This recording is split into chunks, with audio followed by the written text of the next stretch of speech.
కొమరం భీం ఆసిఫాబాద్ జిల్లాలో ఇసుక యథేచ్ఛగా తరలిస్తున్నారు. మోతుగూడ వాగులో ఇసుక దొంగలు రాత్రి పగలు తేడా లేకుండా జేసీబీ సహాయంతో రోజుకు 100కు పైగా ట్రాక్టర్లతో ఇసుకను తరలించుకుపోతున్నారు. హైవేకు సమీపంలో ఉన్న వాగులో నుంచి ఇసుక దొంగలు పట్టపగలు ఇసుకను తరలిస్తున్నా అధికారులు మాత్రం చూసి చూడనట్లు వ్యవహరిస్తున్నారు.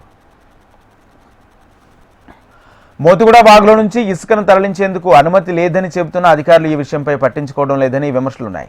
రాత్రి పగలు తేడా లేకుండా ఎంత బహిరంగంగా జేసీబీల సహాయంతో పదుల సంఖ్యలో ట్రాక్టర్లు పెట్టి మరీ ఇసుకను తరలిస్తుంటే అధికారులు చూసి చూడనట్లుగా వ్యవహరిస్తున్నట్లు సందేహాలు కలుగుతున్నాయి. ఆసిఫాబాద్ జిల్లా కేంద్రం సమీపంలోనే కాదు, ఆసిఫాబాద్ జిల్లాలో ఎక్కడ కూడా ప్రభుత్వ అనుమతులు పొందిన ఇసుక రీచ్లు లేవు. కానీ నిత్యం వందల సంఖ్యలో ట్రాక్టర్లలో ఇసుకను తరలింపు జరుగుతుంది. ఆసిఫాబాద్ జిల్లా నుంచి ఆదిలాబాద్ జిల్లా వరకు ఇసుక యథేచ్ఛగా తరలిపోతుంది. రాజకీయ నాయకులు అండదండలు, పలుకుబడి, ఆర్థిక బలం ఉన్న కొంతమంది స్మగ్లర్లు ఇసుకను ఎలాంటి భయం లేకుండా తరలిస్తున్నారు. ఇంతకాలం ఎక్కడో మారుమూల ప్రాంతాల్లో ఉన్న వాగుల్లో నుంచి గుట్టు చప్పుడు కాకుండా ఇసుకను తరలించిన స్మగ్లర్లు ఇప్పుడు ఏకంగా జిల్లా కేంద్రానికి సమీపంలో ఉన్న మోతుగూడ వాగు నుంచి, అది కూడా ప్రధాన రహదారికి సమీపంలోనే వాగులో జేసీబీలు పెట్టి మరీ పట్టపగలు ఇసుకను తరలిస్తుండడం అనుమానాలకు తావిస్తుంది.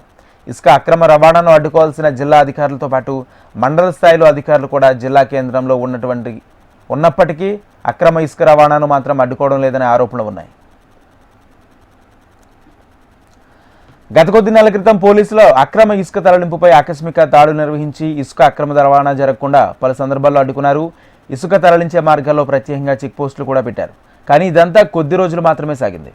అక్రమ ఇసుక రవాణా మళ్లీ ప్రారంభమైంది. పోలీసులు కొద్ది రోజులు అక్రమ ఇసుకపై హడావుడి చేసి వదిలేశారు. ఇసుక అక్రమ రవాణాదారులు మాత్రం పగలు రాత్రి లేకుండా అక్రమంగా ఇసుకను తరలిస్తున్నారు.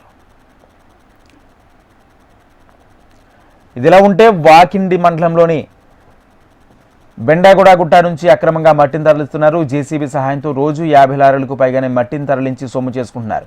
ఎవరైనా అడిగితే మెడికల్ కళాశాల కోసం చెప్తున్నారు స్మగ్లర్లు.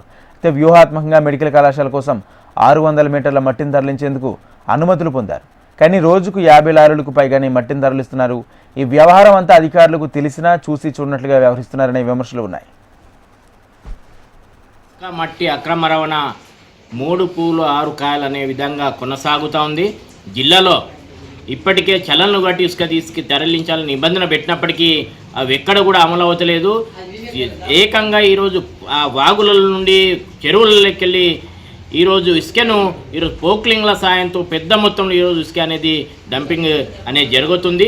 ఒకవైపు ప్రభుత్వ సొమ్మును కాపాల్సిన అధికారులు ఈరోజు ఇసుక బకసురుతో ఈరోజు కుమ్మకాయ ప్రజాధనాన్ని, ప్రభుత్వ దాన్ని ఈరోజు దుర్వినియోగపరిచి ఈరోజు కోర్టుల వ్యవహారం కుల్లగొడుతున్న పరిస్థితి. ఖనిజ సంపదను కాపాల్సిన అధికారులు ఈరోజు ఒక పోక్లింగ్తో ఇసుక విపరీతం తీసుకుపోయిన అదుపు లేకుండా రాత్రి పగలు లేకుండా ఇసుకను తరలించినా కూడా ఈరోజు రెవెన్యూ అధికారులు చూసి చూడనట్లు వివరించడం వల్లే ఈ ఇసుక సురులు అనేది, ఈ మాఫియా అనేది జిల్లాలో పెరిగిపోతుంది. కాబట్టి ఇప్పటికైనా ఏదైతే నియమ నిబంధనలు ఉంటాయో నియమ నిబంధనలు పాటిస్తూ మరి ఏదైతే ఈ ఇసుక తరలింపులో అడ్డుకట్ట వేయాలని ఈరోజు మేము